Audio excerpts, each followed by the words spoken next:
ಪ್ರಿಯ ಸ್ನೇಹಿತರೆ, ಯೇಸು ಕ್ರಿಸ್ತನ ಹೆಸರಿನಲ್ಲಿ ವಂದನೆಗಳು.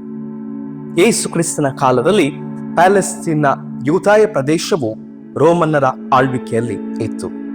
ಕಾನೂನು ಮತ್ತು ಸುವ್ಯವಸ್ಥೆಯನ್ನು ಕಾಪಾಡುವ ಸಲುವಾಗಿ ರೋಮನ್ ಸಾಮ್ರಾಟನು ಒಬ್ಬ ಆಡಳಿತಾಧಿಕಾರಿಯನ್ನು ನೇಮಿಸಿದನು. ಆ ಸಮಯದಲ್ಲಿ ಪೊಂತ್ಯ ಪಿಲಾತನು ರೋಮನ್ ಆಡಳಿತಾಧಿಕಾರಿಯಾಗಿದ್ದನು. ಅವನು ಕ್ರಿಸ್ತ ಶಕ 26ರಿಂದ 36ರವರೆಗೆ ಆ ಹುದ್ದೆಯಲ್ಲಿ ಸೇವೆ ಸಲ್ಲಿಸಿದನು. ನೀನು ಯೆಹೂದ್ಯರ ಅರಸನು ಎಂಬ ಪ್ರಶ್ನೆ ಯೇಸು ಕ್ರಿಸ್ತನನ್ನು ವಿಚಾರಣೆಗೆ ಒಳಪಡಿಸಿದಾಗ ಪಿಲಾತನು ಕೇಳಿದ ಹಲವಾರು ಪ್ರಶ್ನೆಗಳಲ್ಲೊಂದು.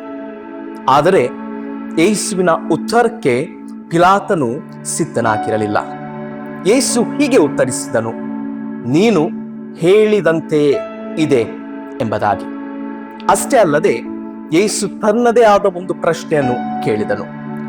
ನೀನು ಇದನ್ನು ನಿನ್ನ ಸ್ವಂತ ಆಲೋಚನೆಯಿಂದ ಹೇಳುತ್ತಿದ್ದೀಯೋ ಅಥವಾ ಇತರರು ನನ್ನ ಬಗ್ಗೆ ನಿನಗೆ ಹೇಳಿದರೋ ಎಂಬುದಾಗಿ.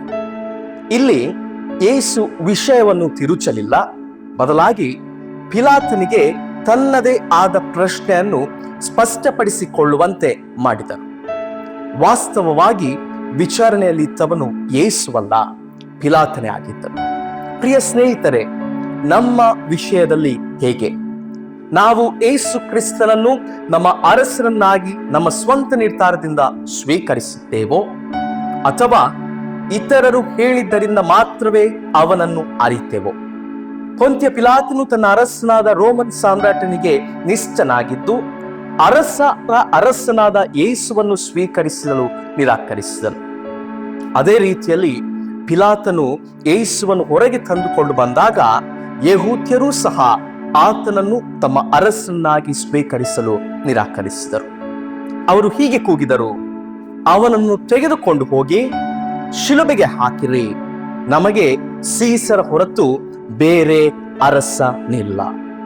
ಈ ಮಾತುಗಳ ಮೂಲಕ ಅವರು ದೇವರಾದ ಅರಸನನ್ನೇ ನಿರಾಕರಿಸಿದರು.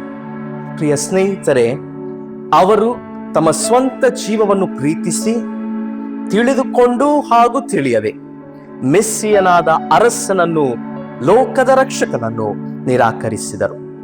ನಾವು ಮಾತ್ರ ಸತ್ಯವಾದ ಅರಸನನ್ನು, ರಕ್ಷಕನನ್ನು ನಮ್ಮ ಸ್ವಂತ ಇಚ್ಛೆಯಿಂದ ಸ್ವೀಕರಿಸಿ ಆತನಿಗೆ ಶರಣಾಗೋಣ. ಪಿಲಾತನು, ಯೆಹೂದ್ಯರು ತಮ್ಮ ಅರಸನನ್ನು ಆಯ್ಕೆ ಮಾಡಿಕೊಂಡರು. ನಾವು ನಮ್ಮ ಅರಸನನ್ನು ಆಯ್ಕೆ ಮಾಡಲು ಸಿದ್ಧರಿದ್ದೇವೋ?